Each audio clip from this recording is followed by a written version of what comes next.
Boa noite, minha turma de medidas 1. Tô morrendo de saudade de vocês, tudo bom? Na medida do possível, né? Realmente está fazendo muita falta a gente poder se encontrar, assistir às aulas presencialmente. E eu tô gravando esse vídeo que é uma forma da gente manter a nossa matéria viva dentro da cabeça da gente, né? Da gente não esmorecer frente a toda essa dificuldade aí causada pelo coronavírus, né? E a gente tem que seguir em frente. Então, vamos aproveitar que a gente tem a tecnologia a nosso favor, para a gente continuar estudando, né, até que tudo isso passe e a gente volte a se encontrar dentro de sala de aula, que certamente é um lugar onde eu fico muito mais à vontade. E os alunos que me conhecem há mais tempo já sabem, não sou uma pessoa tecnológica, mas decidi gravar esse vídeo para que a gente pudesse realmente dar continuidade aos nossos estudos mesmo. Né? E eu sei que essa turma é uma turma mista, a gente tem aí primeiro período, segundo, terceiro, uma galera que está chegando agora no primeiro, já está cheia de informação, a aula presencial faz mais falta ainda. Então esse vídeo é uma tentativa realmente de ajudá-los e orientá-los em relação à matéria, né? Bem, primeiramente, lá no AVA, eu espero, já que todos estejam tendo acesso, quem ainda não tem, continue mantendo contato com o Gustavo. Infelizmente a gente, professor, não tem como resolver. Mas quem já tem acesso, e espero que todos já tenham, lá em medidas 1, você vai ter lá encontro 1, 2, 3 e 4, que são referentes à unidade 1 de ensino. Então, o encontro 1, o encontro 2 e o 3, nós já falamos sobre eles dentro de sala de aula. Teoricamente, essa semana a gente deveria estar no encontro 6, mas na prática eu estaria no encontro 5. Eu estaria um encontro atrasada, mas em algum momento mais à frente que eu tivesse um conteúdo mais simples, mais fácil, eu ia conseguir equacionar. Então eu entendo que, apesar de estarmos teoricamente no encontro 6, eu estou devendo a vocês 2 aulas presenciais, que seriam o encontro 4 e o encontro 5. Então, o que nós vamos fazer? Eu preparei um exercício de revisão. Nós aqui nessa primeira etapa de atividades, que seria até chegar à primeira prova, que a princípio nem sabemos quando vai ser essa primeira prova, mas geralmente na primeira etapa nós temos uma bateria de trabalho. Então essa primeira fase de trabalho vale 2.000 pontos. Então eu estou passando um exercício de revisão valendo 1.000 pontos, que é um questionário com perguntas e respostas referente ao conteúdo que foi dado em sala de aula dos encontros 1, 2 e 3. Então, vou enviar pelo representante, ok? Vocês vão responder e vão depois me enviar por e-mail. Tudo isso vai estar no informativo que eu vou mandar pelo representante, ok? E agora eu vou gravar em especial a aula 4 e a aula 5. Lá no AVA, nesses 2 encontros, que seriam o 4 e o 5, lá tem 2 textos na pré-aula. E esses 2 textos, eles estão falando de como está a avaliação psicológica no Brasil. Na verdade, ele vai falar um pouquinho do que eu até já falei em sala de aula, mas ele vai reforçar, é um artigo científico, então eu acho importante a gente exercitar essa leitura de artigos científicos também. Então, o primeiro texto, ele está falando das contribuições brasileiras para a avaliação psicológica, né? Então, ele vai falar um pouquinho de coisas que eu já até falei em sala. E o segundo texto, ele está falando principalmente o quê? Qual vai ser o futuro da avaliação psicológica no Brasil? Né? Então, esses 2 textos são para serem lidos, estudados em casa, e esse vídeo ele vai auxiliá-los no entendimento do texto, que seria o que eu faria em sala de aula, eu trabalharia os principais tópicos do texto. Então, vamos começar, né? Nesse encontro 4, ele vai começar o texto falando o seguinte pra gente, que nas últimas décadas da psicometria do Brasil, né, a gente vem apresentando avanços significativos, mas nem sempre foi assim. Na nossa primeira aula em sala de aula, eu fui colocando lá algumas datas, né, e falei lá, era da sistematização, era moderna, né, era clássica. Então, esse texto, ele vai remeter a gente um pouquinho a essa aula. E aí, o que acontece? Por que a gente está trabalhando um texto falando das contribuições brasileiras, né? Porque, como a gente viu, tudo começou com mais força na Europa, né? Então, a gente tem aí autores como Binet, como Galton, Spearman, enfim, o Pearson. São autores que, na verdade, alguns começaram na Europa, depois veio para os Estados Unidos essa mesma linha de pesquisa, e mais à frente que isso vai chegar no Brasil, né? E por que tudo isso, né? Por que debater sobre isso? Porque psicometria é algo muito subjetivo, né? Na verdade, é um assunto que sempre vai gerar uma pulguinha atrás da orelha, digamos assim, porque para quem não é da área psicológica, há uma dificuldade muito grande de se entender como é possível mensurar o que parece ser imensurável. Como a gente vai medir inteligência, como a gente vai medir personalidade, atenção, porque, como a gente já viu em sala de aula, são construtos, atributos subjetivos, né? E aí, na verdade, nós temos uma medida que é uma medida variável, porém precisa, né? E aí o que acontece? A gente vai trabalhar aí com esses traços subjetivos, que nesses textos vocês vão muito ouvir a palavra traço latente. O que é o traço latente? É aquela característica mais forte que está aparecendo do comportamento do objeto, no caso o indivíduo, né, no teste. Então, a psicometria ela é complexa porque ela vai trabalhar justamente com traços latentes, né? E aí, a gente vai fazer uma linha cronológica, né? Então, no texto você vai ver assim, de 1910 a 1930, né? Nessa época, no Brasil, né, por conta de toda a influência que a gente teve da Europa e dos Estados Unidos, a gente também vai querer entender sobre testes de QI, né? Porém, vamos dar um foco maior às crianças, né? Vamos querer entender como se dá o desenvolvimento da inteligência infantil. E se a gente for parar para pensar, gente, década de 30, a criança da década de 30 e a criança de hoje, de 2020, são crianças totalmente diferentes. Ah, professora, mas criança é criança. Ok, mas aquela criança, ela tinha muito menos acesso à informação, tinha muito menos oportunidade de diálogo do que as crianças que nós temos hoje. Então, talvez a inteligência daquela época fosse diferente da inteligência de hoje, né? Mas o que chamou muita atenção naquela época foram justamente os testes de QI para crianças, né? E começou-se a pensar também na parte organizacional, que aí é minha praia do coração, que é a parte de recrutamento e seleção dentro das empresas, né? Claro que naquela época, 1930, gente, isso era muito, muito, muito vago, porque isso teve um grande advento na Primeira Guerra Mundial, 1917, Europa, depois Estados Unidos, ok. No Brasil, nessa década de 30, eles começaram a se interessar, mas ainda não tinha nada de grande expressão. A maior expressão ainda era a parte de QI infantil.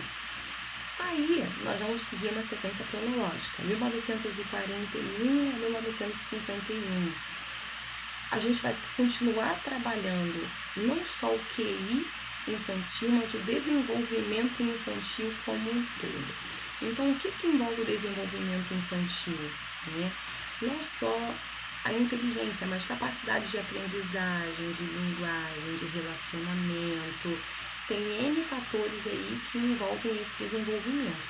E isso é uma área que começa a chamar a atenção. E concomitantemente a isso, começa a surgir uma preocupação grande com o uso dos testes. Por quê? O teste, ele hoje, ele tem um rigor muito maior, tanto no controle desse teste, toda essa parte de validação, normatização, padronização, uso exclusivo do psicólogo, uma regulamentação para isso, mas nessa década aqui de 40, 50 não tinha. Então, muita gente começou a se preocupar. Será que esses testes realmente funcionam? Qual é a cientificidade desses testes? Então, começou a haver uma preocupação em relação ao uso do teste. Foi algo que surgiu, que gerou um interesse, mas ele depois deu uma balançada e gerou uma certa desconfiança. E de 1951 até chegando à década de 60, o que surgiu mais em voga? Começaram a se pensar em testes de personalidade e de orientação profissional. Então foram surgindo outras linhas de teste, saiu daquela coisa do QI e aquilo foi ganhando novas vertentes. E um ponto importante, muitos testes eram criados na Europa. Então, esses testes eram traduzidos para a língua portuguesa, mas começou-se a se pensar, será que esse teste, a amostragem que foi feita lá na Europa, tem a ver com a cultura do Brasil? E cultura, gente, é algo que faz toda a diferença, né? Imagina hoje, a gente pode dar o próprio exemplo do coronavírus, né? Como pra gente brasileiro, carioca, é difícil a gente não abraçar, não beijar, não apertar a mão. Nossa, parece que é uma coisa do outro mundo a gente chegar para uma pessoa e não apertar a mão e não beijar, porque faz parte da nossa cultura. Então, começou-se a se levantar essa questão. Esse teste funciona na Europa, mas aqui no Brasil o resultado vai ser igual? Como é que a gente vai validar isso, né? E aí, para que isso é bom? Isso foi bom porque começou a aumentar a preocupação com a validade, a fidedignidade dos testes, né? Que a gente viu que na década anterior as pessoas estavam começando a se preocupar se o teste funcionava ou não, e chegou nessa década posterior e caiu a ficha, olha, a gente tem que se preocupar com isso. Aí na década de 60, o que aconteceu? Algumas universidades passaram a utilizar testes psicológicos em processos de seleção para a entrada dos universitários. E muita gente criticou, porque achou que isso dificultava a entrada desse jovem na universidade, né? Quem começou muito com essa ideia foi a PUC, tanto em Rio quanto em São Paulo, né? E já é uma faculdade renomada até hoje, que tem um nível de critério de seleção alto, e todo mundo achou que a ideia de colocar um teste psicológico ainda para avaliar ou QI ou personalidade, não sei ao certo qual era o objetivo do teste da época, mas isso dificultou ainda mais, deixou a entrada na faculdade muito mais rigorosa, e isso foi muito criticado. O que aconteceu na década de 70? Houve um declínio muito grande do uso de testes no Brasil. Ou seja, existiam testes que a gente não sabia se funcionavam, porque não tinha o critério de validade e fidedignidade que a gente tem hoje. A gente não sabia se a cultura onde foi criado o teste era compatível com a cultura daqui, né?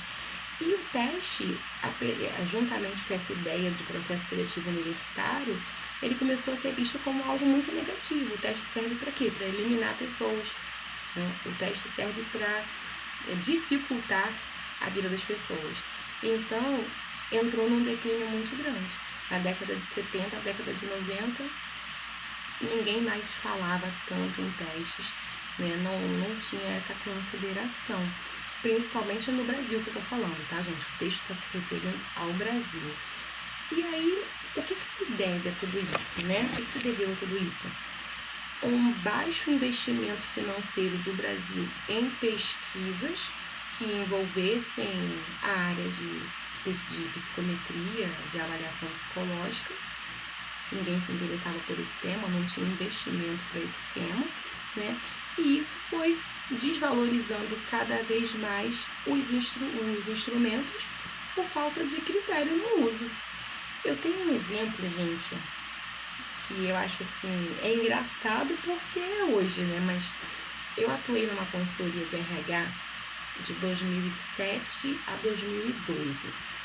Era uma consultoria que começou pequenininha, com 10 funcionários quando eu entrei, e quando eu saí tinham 50, ela cresceu. Então eu observei muitas coisas, aprendi muitas coisas lá.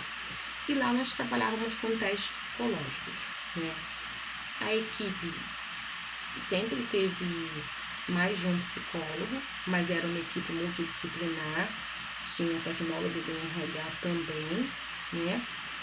E antes de eu entrar lá, todo mundo utilizava teste.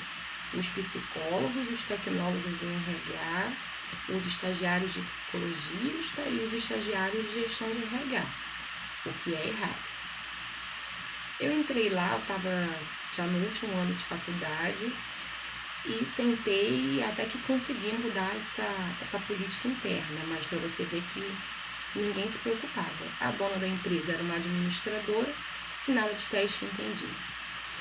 E aí depois que eu já estava na empresa, que eu já tinha conseguido regular essa parte de testes, sendo bastante ética na execução do meu trabalho, entrou uma psicóloga nova, uma garota super bacana, né? E que na entrevista ela disse que ela trabalhava com alguns testes psicológicos e muitos dos testes que ela conhecia eram os testes que nós aplicávamos na consultoria. Pois bem, tem um teste, que ele é um teste muito famoso, muito utilizado no Detran, que se chama palográfico. Já falei um pouquinho dele na sala por alto para vocês. Ele é um teste onde você tem que fazer vários tracinhos, que a gente chama tecnicamente de palos. Então o teste ele chama-se palográfico porque ele quer dizer grafia dos palos. Ok, esse teste ele consiste em você orientar a pessoa que está fazendo o teste a desenhar palos conforme o modelo que vai estar na folha, né? E ela tem que fazer o melhor palo que ela puder, mas na maior velocidade que ela conseguir. E no critério de aplicação, a gente vai fazer isso em 2 tempos. Então, no primeiro tempo, nós vamos a cada 30 segundos falar sinal para a pessoa interromper o teste com um traço horizontal e depois continuar fazendo os traços na vertical. Depois, no segundo momento do teste, esse tempo de intervalo aumenta, vai ser de 1 em 1 minuto. Ah, professora, deu nó na minha cabeça. Calma, isso aí a gente vai ver mais lá na frente. Mas o que eu quero dizer é o seguinte, o teste ele tem um tempo específico de cronometragem. Ou seja, o teste leva na primeira etapa 2 minutos e meio e você vai interromper a cada 30 segundos. E na segunda etapa é de 1 em 1 minuto e você vai interromper, são 5 minutos e você vai interromper a cada 1 minuto. Ok. E aí um belo dia, eu estava numa sala, ao lado da sala que ela estava aplicando o teste, resolvi entrar para observar a aplicação dela, não sei por que me deu esse estalo. E aí, gente, eu observei que ela deu as instruções corretas, mas no momento em que ela cronometrou o teste, ela foi fazendo as interrupções aleatoriamente, não tinha um tempo exato. E eu olhei aquilo e fiquei apavorada, mas me mantive calada ali naquele momento. E aí, quando acabou tudo, que as pessoas foram embora, eu perguntei, falei, olha, me explica como você aplica o teste, como você marcou esse tempo, porque apesar de eu não estar com o cronômetro na mão, mas eu percebi que os intervalos eram totalmente diferentes. Hora você falava sinal muito rápido e hora demorava um tempão para falar sinal. Resposta da psicóloga, eu não marco o tempo, eu falo sinal quando eu quero falar, quando eu acho que eu devo falar. E aí você vê, o teste, ela invalidou o teste, aquele teste a gente nem corrigiu, ou seja, a aplicação completamente errada. E o que acontece? Não havia preocupação, gente, com a leitura do manual, com o entendimento realmente do objetivo do teste. E eu sentei com ela, conversei, peguei o manual, a gente leu junto e ela ficou apavorada, porque ela falou assim, nossa, eu aplico esse teste aonde desse jeito? Por que me ensinaram desse jeito? Então, ou seja, cadê o critério? Então, ninguém se preocupava com isso, gente. E como pelo fato de ninguém se preocupar, provavelmente foram escritos muitos laudos errados que foram denegrindo a imagem do instrumento. Ou seja, o teste psicológico não funciona. A pessoa faz o teste não dá a resposta que de fato tem a ver com o testando. Entendem? Então, voltando aqui para o texto, na década de 70 a 90, declínio, e década de 80, desvalorização total do instrumento. E aí, professora, como é que tudo isso voltou à tona, né? Década de 90. Década de 90 a gente volta a respirar, né? Na verdade aqui, gente, eu falei de 70 a 90, tendo, digamos assim, o ápice do ruim na década de 80, tá? Só para ficar mais claro. E aí quando a gente vai virando aí finalzinho de 90, chegando no ano 2000, é que isso volta a ganhar fôlego, né? Então começam a surgir laboratórios em universidades para se pesquisar sobre avaliação psicológica, para se pesquisar sobre construção de teste, para se pesquisar sobre validade, normatização, padronização de teste. Vou citar algumas faculdades para vocês, olha. Tivemos universidades em Brasília, em São Paulo, universidade pública e particular, Federal do Rio Grande do Sul, PUC de Minas, PUC de Campinas, dentre outras. E aí, gente, quando você começa a ter várias pessoas pensando sobre um assunto, questionando aquele assunto, aquilo volta a despertar o interesse das pessoas, né? E aí o que aconteceu? Em 1997 surgiu o IBAP, que é o Instituto Brasileiro de Avaliação Psicológica, que teve como objetivo principal contribuir para a melhoria da qualidade instrumental do exercício do psicólogo no Brasil no quesito teste e avaliação psicológica, né? E aí tudo volta a melhorar consideravelmente. E eles começam a discutir o seguinte, né? O que é a avaliação psicológica? A psicometria, gente, é o estudo da medida psicológica, que está muito presa no teste. A avaliação psicológica, ela é um processo mais amplo. Você vai aplicar um teste em alguns minutos, né? De repente vai levar 1 hora ou 2 para você corrigir e interpretar. O processo de avaliação psicológica, ele é mais extenso, são vários encontros, são várias sessões. E dentro desse processo você vai utilizar outras ferramentas.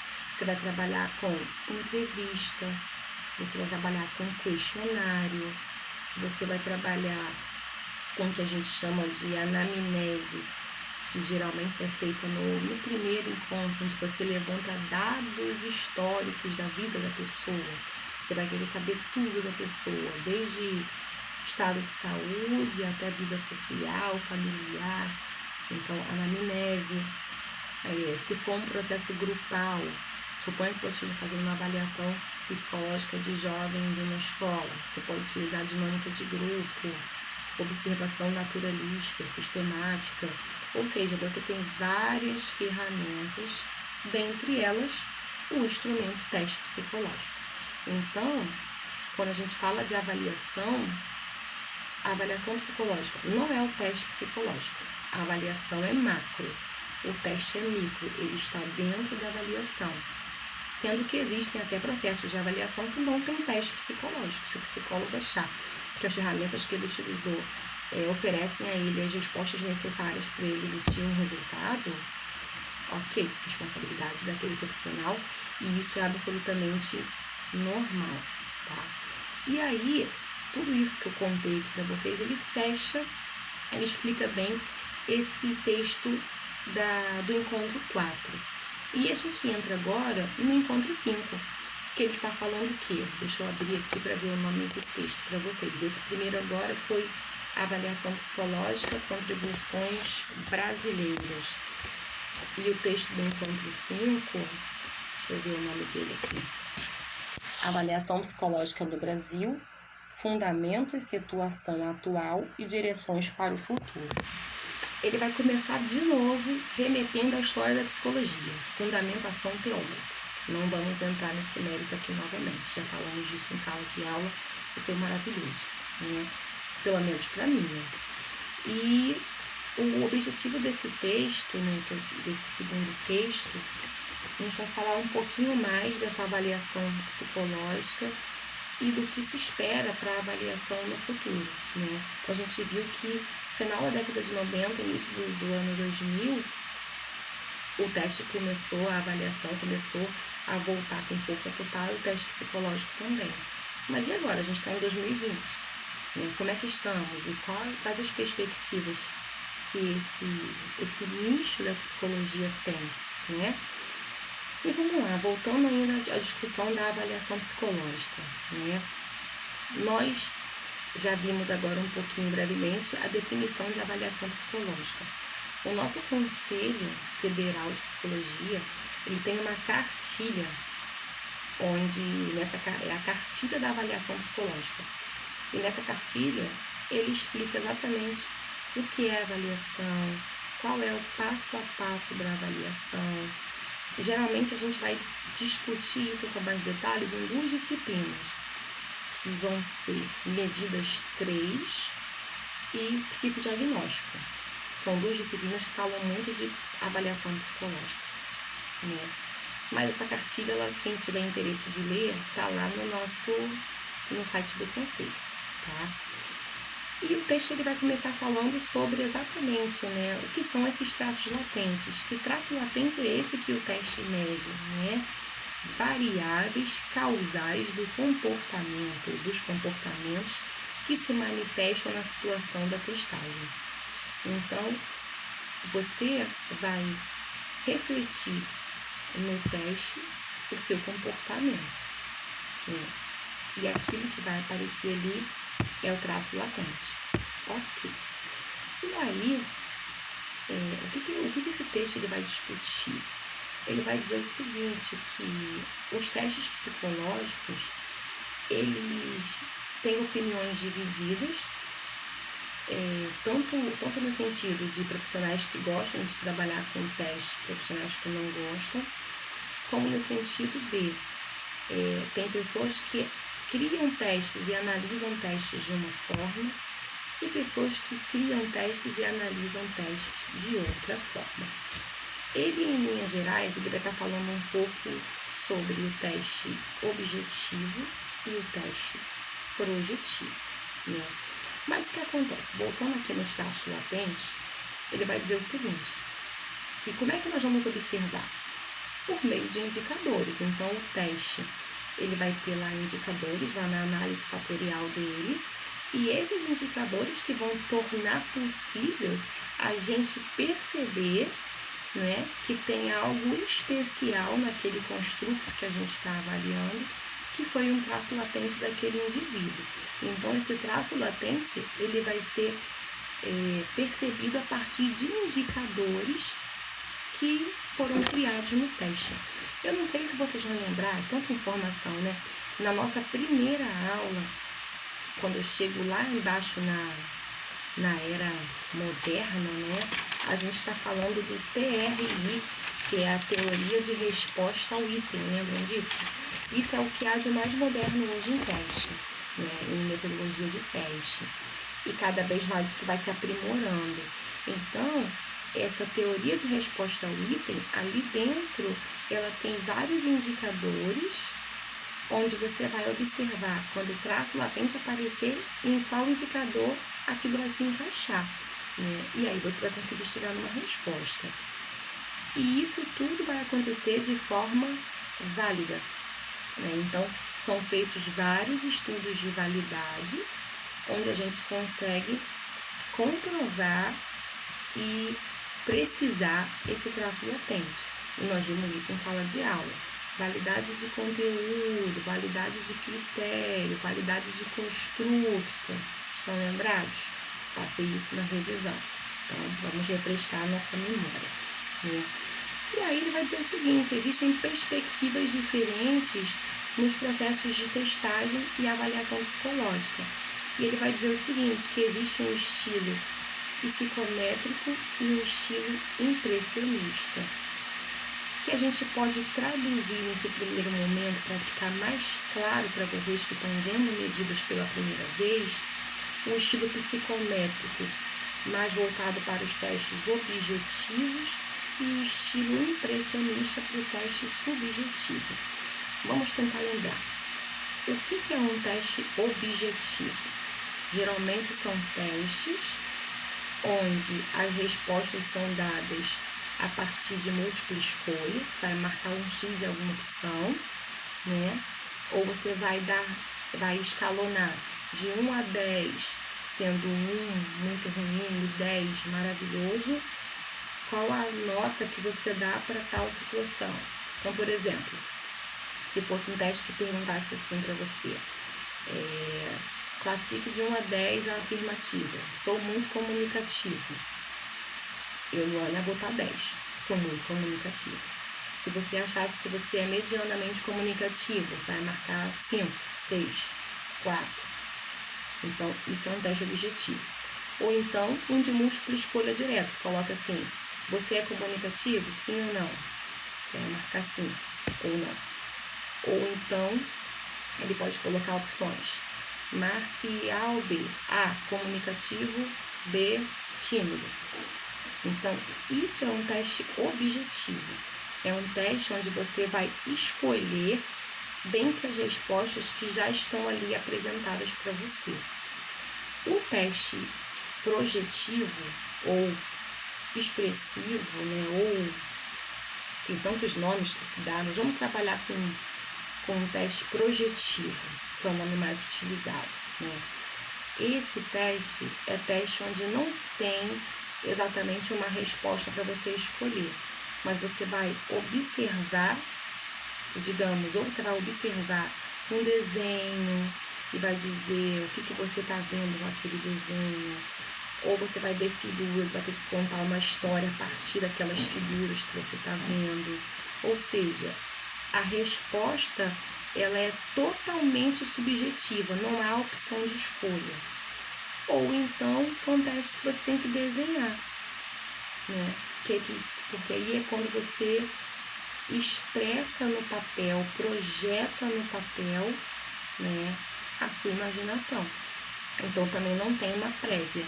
Se alguém falar para você, desenhe uma casa, cada um vai desenhar uma casa de um jeito. Um bota janela, um bota chaminé, um bota florzinha na porta, um coloca um prédio, entendeu?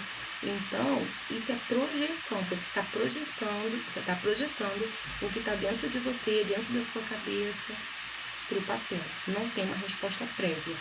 Ficou claro essa distinção? Objetivo e projetivo? O texto está falando um pouco disso, que ele está chamando de estilo psicométrico, o que é mais objetivo, e o estilo impressionista, o que é mais subjetivo. E aí, ele está dizendo o seguinte, que essas perspectivas diferentes, no futuro elas precisam se unir mais. Não é para haver aquela concorrência de qual modelo é melhor, mas sim que juntos eles se completam e oferecem subsídios um para o outro serem cada vez mais válidos, mais fidedignos, mais eficazes, né? E aí, você vai chegar aí no texto mais ou menos na página 28 e ele vai ficar extremamente técnico. Não quero que dê um nó na cabeça. Quando chegar na página, na verdade, essa parte da diferença entre estilo psicométrico e impressionista, ela vai da página 25 à página 28. Quando chegar na página 28, no final, você pode parar a sua leitura para você não se enrolar. Você vai pular para a página 30 e vai começar no tópico Eventos históricos e desenvolvimento da área no Brasil. E aí, ele vai fazer o quê? Vai pegar mais uma vez a parte de fundamentação teórica, histórica, e vai começar a pensar do ano 2000 para cá. Que, na verdade, o texto passado parou no ano 2000. E esse texto agora vai continuar essa perspectiva da avaliação psicológica aqui no Brasil, né? E vai dizer o que pra gente? Em 2002 foi criada a primeira revista de avaliação psicológica, né? E isso, gente, isso é importante por quê? Porque dissemina conteúdo, dissemina informação. Aquilo sai do laboratório e vai para o mundo, né? Acessa as pessoas e acessa aos psicólogos que, de repente, não estavam antenados nessa área de atuação, que também é possível, né? Hoje, gente, nós temos lá o psicólogo clínico, o psicólogo jurídico, o psicólogo escolar, o psicólogo organizacional, psicólogo social, psicólogo do esporte. Nós temos N áreas de atuação, lembrei essas agora, mas certamente tem mais, psicólogo do trânsito. Mas sabiam que, apesar de todas as áreas você poder trabalhar com avaliação psicológica, com teste psicológico, mas hoje existem profissionais que são especialistas em avaliação psicológica. Fizeram da avaliação um nicho de trabalho, um nicho de mercado.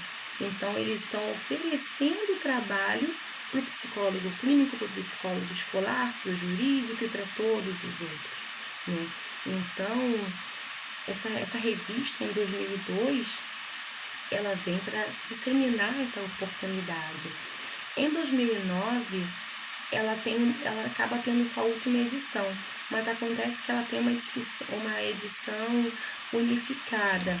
Ela vai se unir ao IBAP, que é o Instituto Brasileiro de Avaliação Psicológica, vai se unir a uma associação de Rorschach, que é um teste muito famoso que existe dentro da psicologia, e é um teste projetivo, um teste da década de 1920, então assim, é um teste muito interessante, fundamentado na psicanálise, que até hoje ele é utilizado, foi sofrendo várias normatizações ao longo dos anos e revalidações, e até hoje é utilizado.